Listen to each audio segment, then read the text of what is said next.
мясо досталось под полы, потому что, похоже, раскупают. Вот она такое между мясе, как бы, или как между выглядит. Да, вот эти все прожилочки, вот тут немножко остаток, это печенка. Как бы вот здесь чуть-чуть печеночки, это можно вырезать и отдать коту. Кот, он ходит тут. Да, дайте ему. А так все эти прожилочки, то есть здесь порезать, большие куски можно пополам, как бы. Вот, сейчас порежу, покажу, как она будет в итоге выглядеть. Забыл показать. Вот тут кусок как бы легкого. Это мы вырежем вот так вот, да. Ну и можно вон воронам отдать, пускай тоже будут довольные. Вот такие куски, как по душе приходится. Так, чтобы как бы и того, и другого. Так. Все эти прожилки будут мягкие и сочные останутся. Никуда не денутся. Вот эти остатки печени, эти можно вот отрезать и коту отдать. Остальное тут все съедобное, очень вкусное, сочное. И вот так вот, таким способом мы его разбираем. Ничего не выкидываем. То есть выкидываем только вот остатки легкого. Это можно воронам отдать. Печенку любит кот.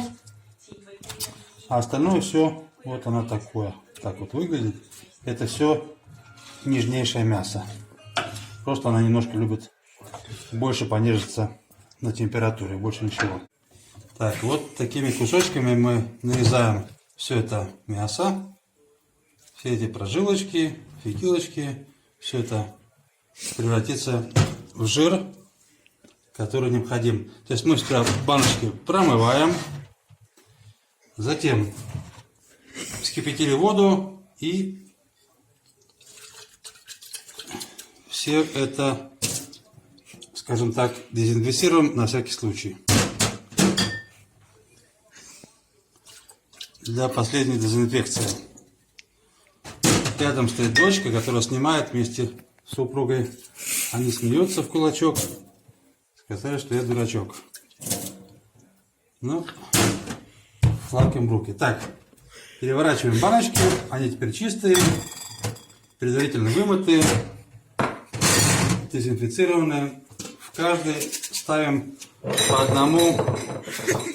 одному листу лаврового листа, потому что если два положить, это будет маленько много.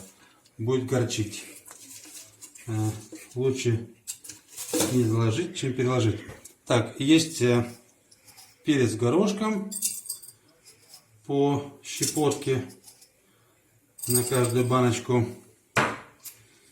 И что? И теперь закладываем в банки мясо. То есть во все банки равномерно, ничего, ни в промежутки, никуда не ставим. Так, теперь мы все мясо разложили по банкам. Можно даже так немножко его утрамбовать. Ничего страшного, никуда она не сложится, никуда не слипнется, потому что там она 2 часа будет с лишним в прекрасной.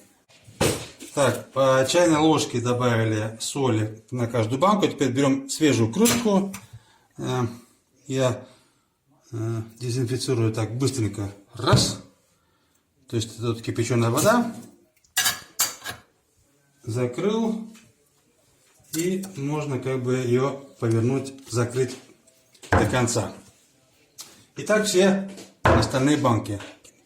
Так, вот, теперь мы скороварку укладываем так, чтобы на низ было полотенце, чтобы они не колебались, когда варятся. И между ними тоже полотенце укладываем.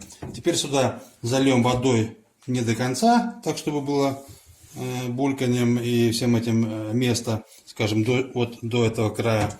И закрываем нашу скороварку. И ставим на огонь, скажем, хотя бы на 2 часа, на мелкий огонь, чтобы она еле-еле булькала.